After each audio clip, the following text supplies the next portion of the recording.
Hey everyone, it's Isabella from Channel NYC here with my new series called NYC Women Who Create, where I'm going to be going around the city interviewing women who create, whether it's art, fashion, music. I just really want to showcase the women who inspire and create the city that we're living in.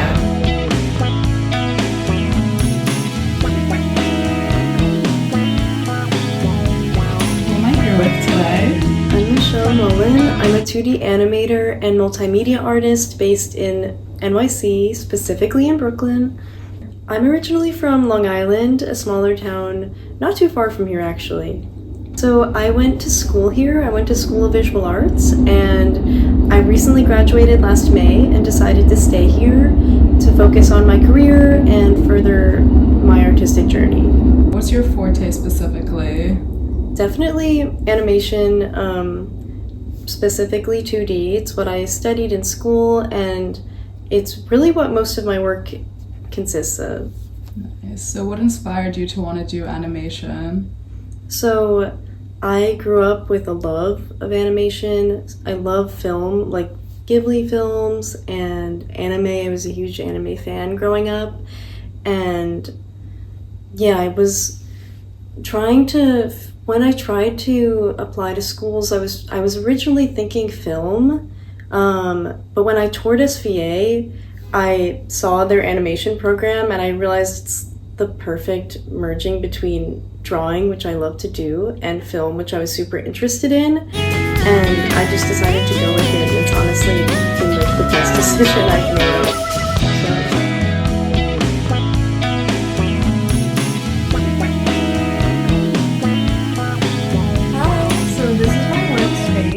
This is my desk where I do all of my work, whether it's animation or like sketching, multimedia work, everything gets done here. So my desk is like a sacred space to me. I have everything that inspires me, like my books up there and my music over here. It plays really loud all the time. I have like perfume bottles. The walls are decorated up there with things that I love. And all of my like work supplies exists within this space. So this is my website. It's michellemullen.com. When you open it, it immediately goes to my 2D reel and then my effects reel.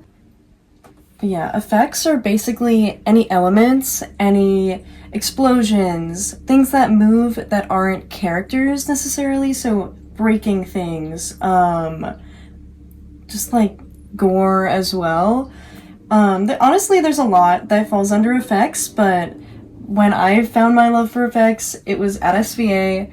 I was taking an effects class, and I was like, this is what I love. I love movement and making things move in a way that's like not necessarily an expressive form, like a character talking or something. Like, just breaking things down is so interesting to me, and that's really why I love effects so much. But you can see there's fire here, and really what I did to do all of these is I studied the actual effect in real life. Like, I studied videos of fire and videos of buildings exploding, and I took a look at animes too that also do a great job at doing these effects, and I tried to emulate them at first and then developed my own style with them. I feel like really everything that I interact with inspires me so much. Like when I go on walks or when I'm going to work and I see people just interacting or what somebody's wearing. And of course, movies that I've seen. Like I just watched Call Me By Your Name Again. It's these favorite movies that I have and the directors that inspire me, and then the people that I interact with. I think just the world around me is what inspires me the most. Yeah. Okay, so this is a clip from my thesis project, Where the Tide Whispers. It was my final year film at SVA, and it's about a young boy who is on an island that got wrecked by a natural disaster, so he has to flee with his mom.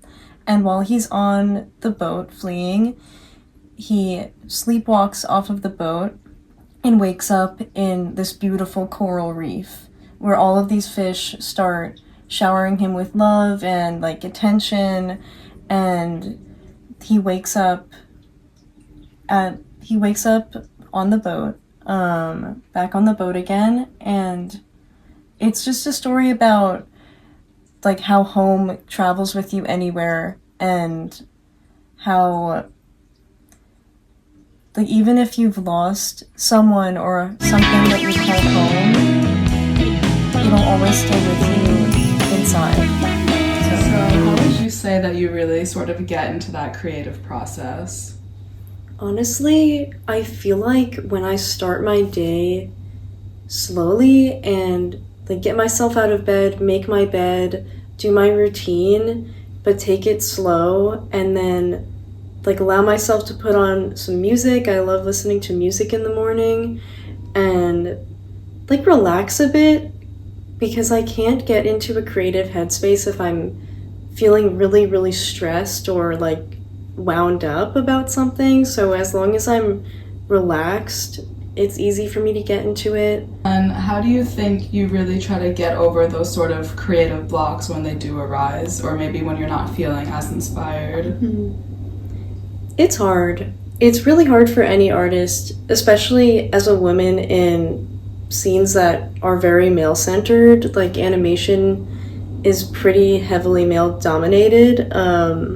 It can be really hard, but I'd say having a very good community of people that are always going to support you, just to bounce ideas off of, and always remembering that the little voice in your head that's like, oh, your work's not good enough, it's not true.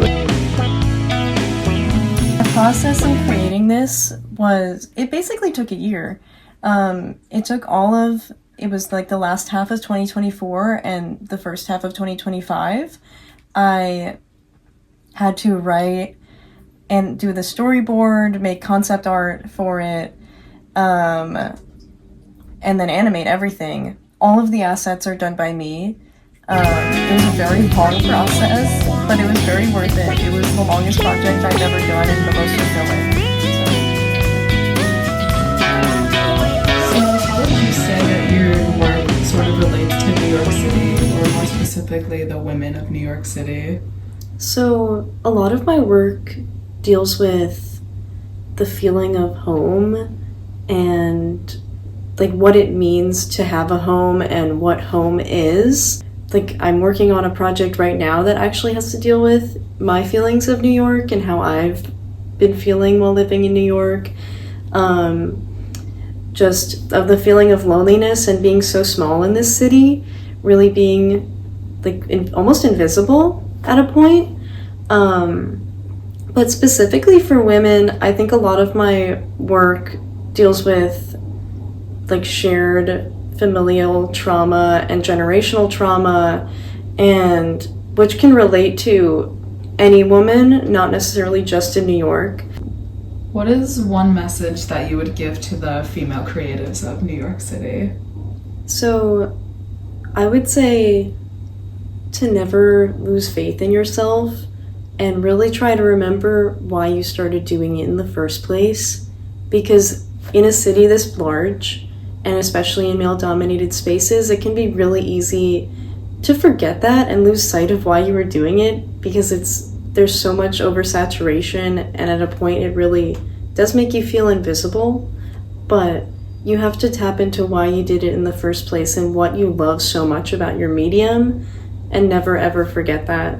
And always remember that your work has a place in this world, and there will always be people that will love it and cherish it. So, yeah. Awesome. Well, thank you so much for interviewing with me today. Yeah, thank you so much for having me.